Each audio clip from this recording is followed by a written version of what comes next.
Hi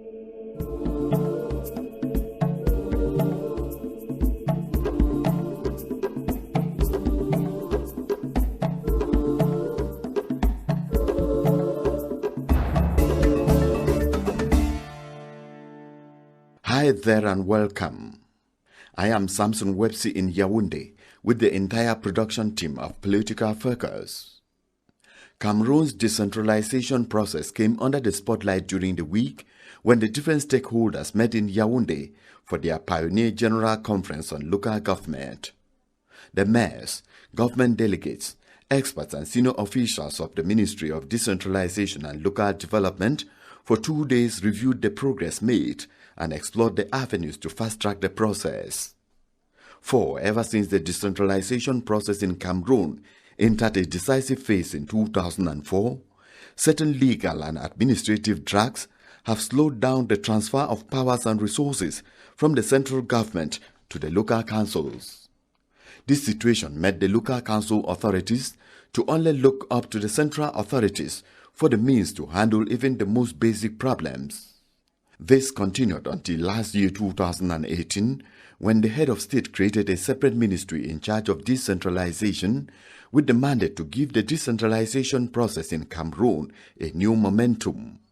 Since then, he has handed down instructions and directives towards speeding up the process, if for nothing else, at least to address the pressing concerns that are partly to blame for the prevailing situation in the northwest and southwest regions. And so the latest conference on local councils and decentralization has raised hopes towards putting to rest the public misgivings which often liken the decentralization process to a situation whereby someone sells a goat but still holds tight to the rope, thereby preventing the buyer from taking home the animal. That is why the conclusions of the Yaoundé conference are expected to be implemented rather expeditiously. Stay tuned.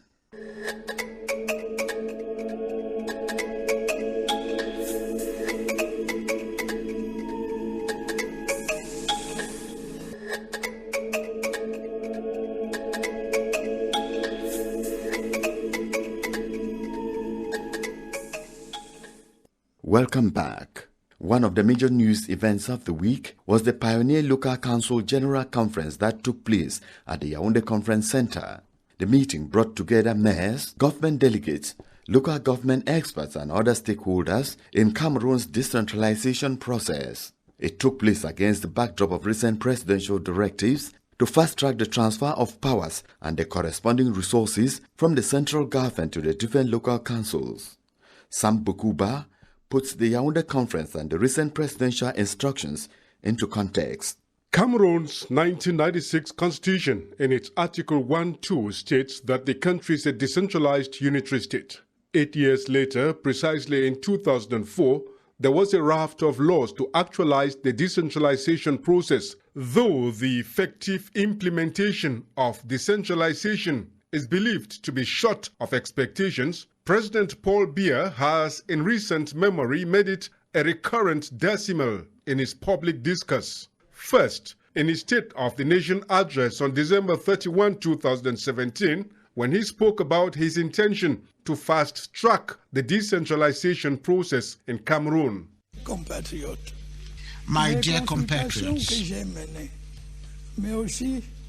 my conviction that our fellow citizens desire greater participation in managing their affairs, especially at the local level, has been strengthened by the consultations I have held and the many opinions and suggestions I have received. In this regard, it is my firm belief that fast-tracking our decentralization process will enhance the development of our regions. To that end, I have ordered the implementation of the necessary measures to speedily give effect to this major reform. In the same vein, the completion of the establishment of the institutions provided for in the Constitution will contribute towards consolidating the rule of law and open a new page in our democratic process. The president came good on his promise to give decentralization a push when he created a Ministry of Decentralization and Local Development in the March 2018 reorganization of government. And the president also made decentralization one of the issues addressed in his December 31, 2018 speech to the nation. Measures will be taken as soon as possible to give the local communities of our country the powers that would enable them to play a greater role in the management of local affairs. That decentralization has been permanently kept on the political agenda was again in evidence during the January 16, 2019 Council of Ministers meeting at State House. President Paul Biya instructed the new government of Prime Minister Chief Dr. John Gute to, among other things, speed up the decentralization process. And it's against this backdrop that the PM presided over the first ever General Conference of the country's mayors in Yaoundé this week, in which he reiterated the directives of the head of state and that its time, powers, and resources were effectively devolved to local councils and regions as the way forward for local development in the country. Sam Bukuba, among the participants in the Pioneer Local Council General Conference in Yaoundé, was the director of the Local Government Training Center, known by the acronym CEFAM in Buea. Mr. Hakbe Mathieu is the head of the institution that trains the qualified staff that is expected to ease the management of local councils in Cameroon. When I caught up with him, I first wanted to know the issues they discussed. I would like first of all to highlight the fact that it's the first ever local council general conference organized in our country within the 25 past years. And you may notice that the conference is just being held almost 1 year after the creation by the head of state of the Ministry of Decentralization and Local Development. So the minister really wants to have a view of the council environment and then make pertinent proposals to the government and to the head of state to really enable local councils to visibly contribute to promote local development. You are an expert in the area of local government. What do you think is responsible for what many people see as the slow pace of the decentralization process in Cameroon? For me, the process is not really slow. You know, we notice that some countries, even in Europe, put in place decentralized authorities, and at least it took them almost 20 years to put those authorities in place. So the best thing to do, and the best approach according to me, is to really master the process, to go gradually. And also the most important is that will from the government, from all competent authorities to deepen the process, to make it profitable to the population cannot be questioned. So we are moving gradually, and the most important is to realize that all objectives assigned to the process has really been realized. But the man in the street thinks that there are some people who are holding back decentralization, people at the central level, because they are afraid that they will lose control over resources and powers that will be devolved to the councils. It's true that at the central level, it may happen that once in a while you meet one competent authority who may have the feeling that he will lose some powers if they really decentralize. But it's also a matter of educating them. You know, the government is a team, and that team is having a head. And the captain for the process is the minister in charge of decentralization. So for me, even minds are really evolving. So there's no fear about that. I do hope that in the next years, people will have the feeling that they are going forward. Within the state budget of 2019, how much has been allocated that will be managed at the level of the councils? It's not so easy to say it like that. The most important thing to keep in mind is that the state is financing councils through two main ways. The first way is the transfer of taxes to councils. And the other mean is to allocate state resources to councils. But the thing is that there have been so many improvements that may really strengthen council finance during the year 2019. we get away with the feeling that after everything, councils will still have to look up to authorities at the level of the respective ministries in Yaoundé to release the resources for them to be able to have them on the ground. There's that general principle of solidarity in the implementation of the decentralization process. So that's why for some taxes that are transferred to councils, taxes should be collected by the state, then share to all councils and city councils on the only criteria for now of the population of every council or city council.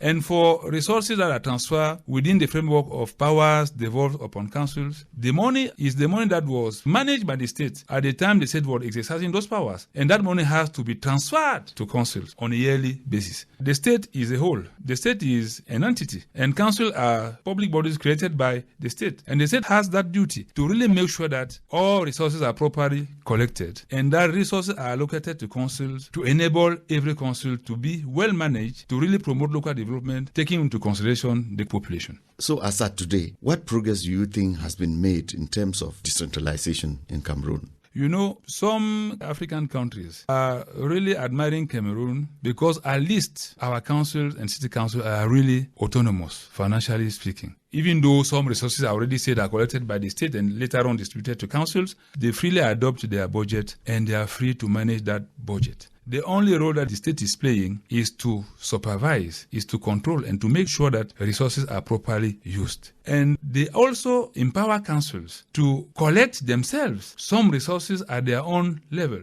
And in some African countries, councils should expect only the state to take money from its own budget and transfer it to councils. Let me talk now about human resources. You know, in Africa, CEFAM is one of the oldest centers created to train in the area of decentralization. And it really enables local managers to be surrounded by qualified staff that may help them to have a better output in improving living conditions of inhabitants. And we do also have that council support fund, FECOM, that is helping councils to promote local investment because council cannot always have proper means to invest. At the level of the training of human resources, have you trained enough who will be able to man all the 360 councils and 14 city councils in Cameroon? Training needs are so many, and it is a heavy task. But CEFAM is doing his best. We are training through a basic training that is taking place at the headquarters in Boya, and a diploma is awarded to council staff at the end of the 2-year stay in Boya. We also organize refresher courses. You know, a male can never come to CEFAM and stay there for 2 years. Since the man or the lady is elected for 5 years, we also have a program that is working in connection with UCCC, and that program also is training. And the government has already taken the decision, that option, that they should strengthen CEFAM to really enable the institution to have a better capacity in that objective of training all council staff and the staff involved in the supervision of council, SDOs and their collaborators. There was a time when the technical ministries were a bit reluctant to transfer certain powers and resources to councils because the complaint was that they don't have the competent staff who will handle the project or who will even manage the resources transferred. It should not be an obstacle as such because according to the law on the orientation of decentralization, the state, while transferring powers, should also transfer resources. That really enable council to exercise the powers transferred. And among resources that can be transferred are also human resources. That effort is being made for council staff to be trained, and the state can also put some staff at the disposal of councils. It's true that it has not yet been really systematized, but it is a possibility. So at the end of the local council general conference, what will you be taking back to your school? For me, there's a whole workshop on council resources and a subcommittee within that workshop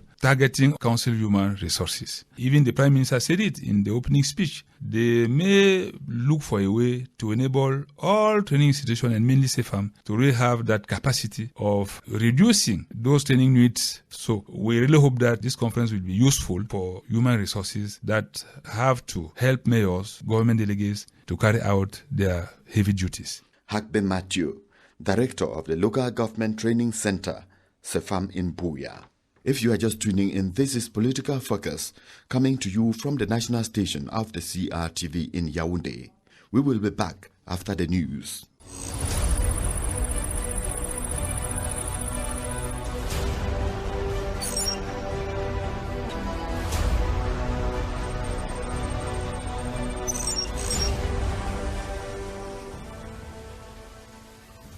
Thank you very much, Mr. Bunyu Emmanuel.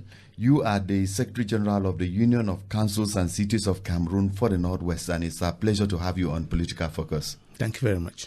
You just took part in the first ever Local Council General Conference in Yaoundé. Can you tell us the issues that were at stake this time around? This is about the first meeting that local councils are actually having. And I think this is a step in the right direction if we start discussing decentralization. We talked about the regulatory texts that govern councils, the relationship between the central administration and local government. We also talk about local governance, issues of transparency, issues of collaboration between the executive as well as staff, issues of manpower development and local development. During that meeting, we had opportunity to get information from, very renowned personalities, particularly resource person that came from Senegal, identify what options elsewhere in the world, in Senegal, in the Congo, in Kenya, and South Africa, with respect to decentralization. And of course, thereafter, we broke into 5 commissions and many other sub-commissions to examine these issues related to the texts governing central administration, local governance, planning and development. And we actually brainstormed and gave proposals to the central government because a new ministry has been created, the Ministry of Decentralization and Local Development. And we think that with this new ministry, we can move forward. All along, we've been hearing the problem of transfer of powers and resources from the central administration to the local councils. What was decided about that? Proposals were made. We identify that we've been talking about transfer of competencies, that councils can now take care of energy, water, can take care of education as well as health. There's a lot of theory there.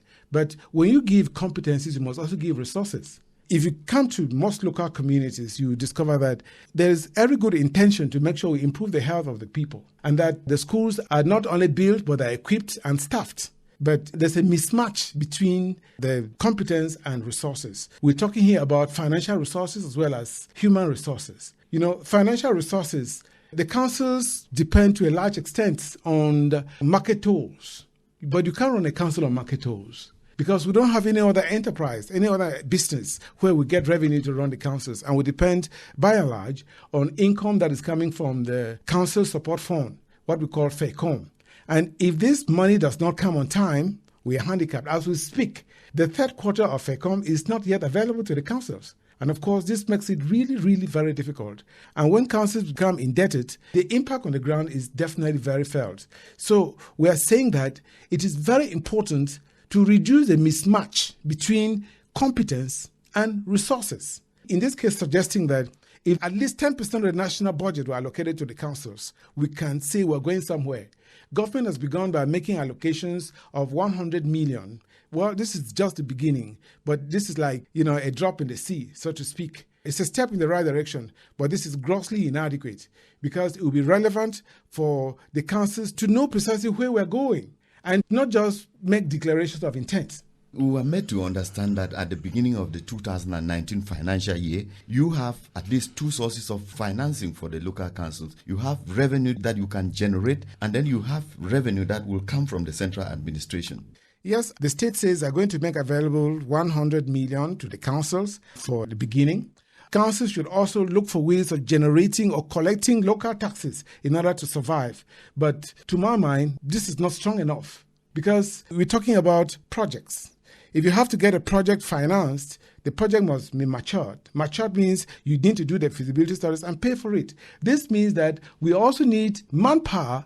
Manpower needs to be deployed from the central administration to the local government. For instance, talk about the divisional delegates for the various departments. In fact, they should be under the council so that we're talking about development at the grassroots. It should be bottom up, not top down. The council seem to have at least some powers to generate resources beyond the market tolls that you are talking about. Now, when you talk about power to generate other sources, what in effect are we talking about? Can we run a bus service? Do we have housing estates? We need to look at what obtains elsewhere. In Canada, in Italy, for example, initially you must have some amount of financial resources to take off because you must also have trained manpower. And this trained manpower means that we need to get people like that into the local government training center in Boya. But as you rightly realize, the number of people that are trained in CEFAM is grossly insufficient, particularly with the English-speaking sector. And if you see those who have been admitted this year, the bulk of them are not English-speaking people. And so, in the long run, what do you expect? Effective performance? No.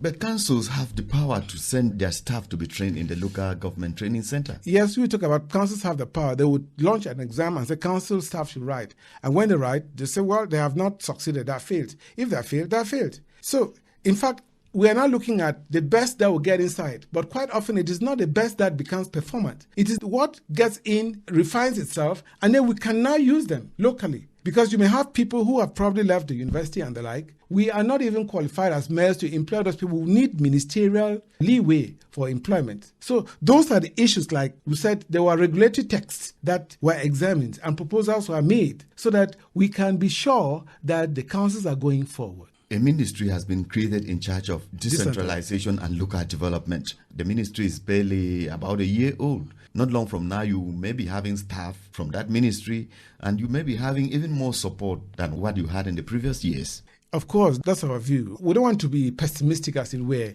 We may be expecting too much too soon from the ministry. But I think that this discussion, this groundwork discussion, was a step in the right direction. Because if 22 years ago we started with this brainstorming, by the time the new ministry was created, we should now be able to know precisely where we're going. I think that the minister has a sixth sense, knowing that he needs to bring the stakeholders together, get information, because it is people-centered, and so power goes to the people. People give information, and we use the information to move forward. So I think that all the suggestions that we gave in the various subcommittees and experiences that have been held elsewhere, either in South Africa, in Kenya, in the Congo, in Senegal, in Nigeria, and elsewhere in the world where countries are moving towards decentralization, we should, copy them. Even if we don't adapt them, we can adopt. From the meeting that took place in Yaoundé, what is the main thing that you are taking away back to your council and even to the Northwest region, where you are Secretary General of the Union of Cities and Councils of Cameroon? Well, what I'm taking home is that we hope that the discussions will not be put in the fridge and that they will not accumulate dust in bureaucratic file. That somebody would sit somewhere and say, now, can we articulate all of this? Can we give a time frame? Can we have another meeting and then we evaluate how far we're going? Because to my mind, if we had this 22 years back, we should not even be in the state in which we are. I'm referring to the state in which the Northwest and Southwest are, because as we speak, the Northwest and Southwest are in a war situation. In fact, the councils are not functioning. 92% of the councils are not operating. And this means that there's something fundamental. Economic life has been reduced to a trickle. We are virtually in the doldrums. And we hope that after this, somebody somewhere should be able to resolve the problem in the North and Southwest. And this can make us move forward. And Cameroon will definitely be the pride of Africa. Before maybe waiting to have the kind of system that you are talking about, what has been existing this far is a situation whereby you have different ministries, they have powers and resources that are transferred to the different councils. How much are you getting from that kind of an arrangement?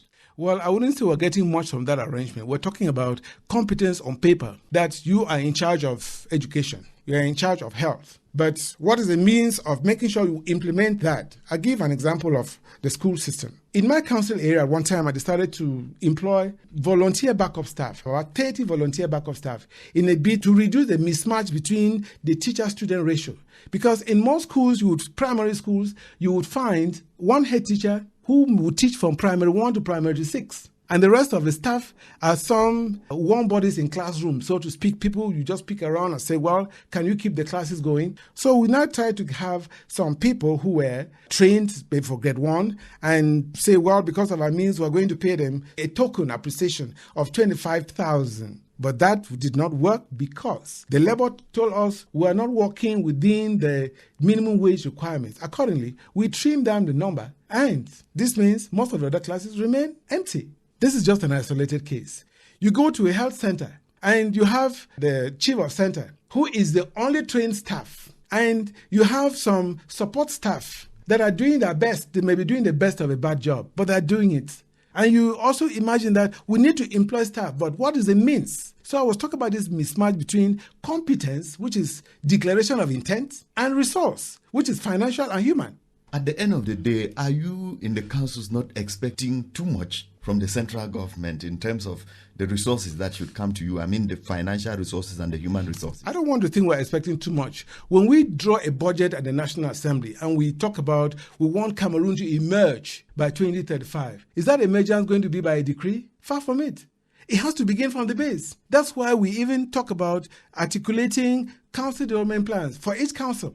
Each council should have its council development plan, and the plan leads from the council to the division, to the region, as well as to the central government, so that if projects are to be implemented, they must come from the council development plan. In other words, there must be congruency between what the central government does and we. And therefore, if central government decides to carry a project in a municipality which is not in the council development plan, that becomes a cathedral in the desert. In fact, I don't want to think we're expecting too much from the central government. Elsewhere in Southern Africa, you find 45% of the national budget is given to the councils. After all, what is the central government doing with money? Those are the resources we're talking about. It is at the base. We need to provide water to the people. We need to provide electricity. You need to provide schools, teachers, health services. Those are the basics. Because when we talk about governance, we're talking about meeting the needs of people. When we go out and we are campaigning, we say we're going to do this. What is the means? At the end of 5 years, maybe the government says, well, we promise this, we will not do this. You have issues of unemployment and the like. We need to be addressing those issues now. On the sideline, I would think that if we had our way at the level of the councils, we are going to be laying a lot more emphasis on vocational education. Because vocational education is that sort of education that will reduce this dysfunctional system we currently have, the mismatch between what the schools send out and what the labor market demands. And when you do vocational education, you're talking about people ready to create jobs. The councils will be able to create many of those centers. Rural-urban migration will be cut. The current socio-political crisis would not even have arisen if people are employed. And it is the dysfunctional school system that is leading to the current situation we're talking about. We are by no means expecting too much from the central administration. We are just saying that we are all partners in development. And if a lot of effort is at the top rather than at the bottom, it will be like an inverted pyramid. An inverted pyramid is unlikely going to stand. So I think government definitely recognized this problem and said a unitary decentralized state. Decentralized because the power needs to get to the ground. And if it gets to the ground, there will be no problem at the top. But you see, it's like a paradigm shift, where we've been writing with the right hand and now we'll talk about writing with the left. There are also avenues for local councils to twin with councils abroad and even to seek funding for projects in their areas from foreign bodies. Have you in the different councils been doing much in that direction? Well, we've been doing a little bit of that depending on the various councils. But, decentralized cooperation means that you need to sell yourself out because it is a win-win situation. When you meet councils out of here, they would want to find out what you're going to take and what they will receive as well. It's a win-win situation. And you must be able to identify what potentials you have so that they come in. But all of that will need to be ratified by the central government. You need to go out, you seek authorization. In the case of Ndu Council, we've had opportunity to get to Canada and Italy, and we've been talking with some partners in a bid to carry out projects on a PPP, that's public-private partnership. And this is hoped we could carry on low-cost housing scheme. We could equally set a water bottling scheme, which we can raise money as it were. I would set a number of fish ponds, that's fisheries. Those things that will impact the local communities, even that which would mean processing and packaging tea from smallholder schemes. We've gotten in contact, but it takes time. Because you don't see a woman in the market the first day and say, let's get married. They would need to find out precisely your background and the like. These are the things that take place. So, first of all, you must also be able to build a credible website because they will need to see you at a distance. You start talking with them. They come around, and once in a while, it takes time to develop. That is one good avenue, decentralized cooperation. But I said it takes time. If you don't have any project well in advance and you move out, that simply amounts to tourism.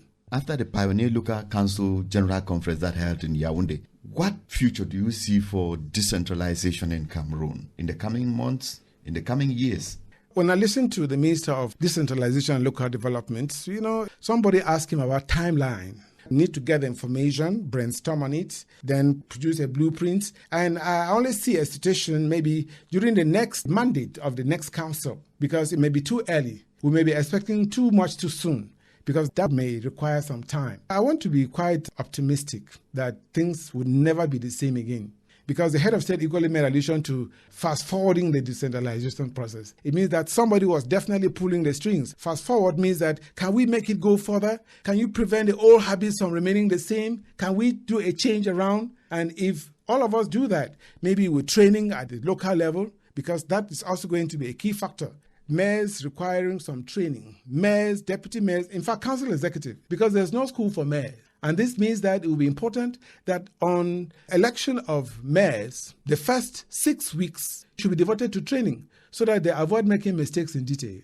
And the local government training center in Buea seems to be having avenues for short courses for mayors and other elected staff. Yes, they do. But like I said, it will be important to plan all of that very well. We cannot just say the avenues are there. Program that this time these mayors are going for training. This time this quality of staff is going for training. And even when the staff of councils write exam, because we councils contribute to the running of CEFAM. So we would expect that it should not even be on the best students who pass the exams. We also expect to see a curricular change for CEFAM so that it should meet the needs of the current process of decentralization. Because I'm very sure that the local training center's curriculum was tailored to a country that was united. Now we talk about integration. We are now moving on to decentralized. All of that has implications for curriculum design. You've talked about things that will happen during the next term of office. Your extended term of office is expected to end before the year runs out. Will most of you mayors have anything to show as achievements to the electorate that you did during the last 5 years? Of course, every mayor must have a record of projects that has been carried out, because if you don't have anything on the ground, then you don't start telling people again that this is what I'm going to do. It varies from council to council. By the time we got into office, we probably imagined that it was going to just be a bed of roses or like a tabula rasa. Sometimes you get into an office and you already see the level of indebtedness. You spend time to reduce the debt, but while reducing the debt, you're also taking some debt in a bid to move forward and doing your utmost to make sure that life in your community is okay. If you're asking me whether as mayor of Ondo I have anything to write home about, I do. Well, thank you very much, Mr. Bunyo Emmanuel. We'll have some time to talk about the Ndu Council. But I must say, you are the Secretary General of the Union of Councils and Cities of Cameroon for the Northwest, and it was a pleasure having you on the program, Political Focus. You're welcome. And that is where we will end today's edition of the program, Political Focus. We had contributions from Sam Bukuba and Charles Tembe. Our sound technician was Benjamin Bukali, while supervision was by Wayne Paul Nkam. For presentation in Yaoundé, I have been Samson Websi, thanking you for listening. Goodbye.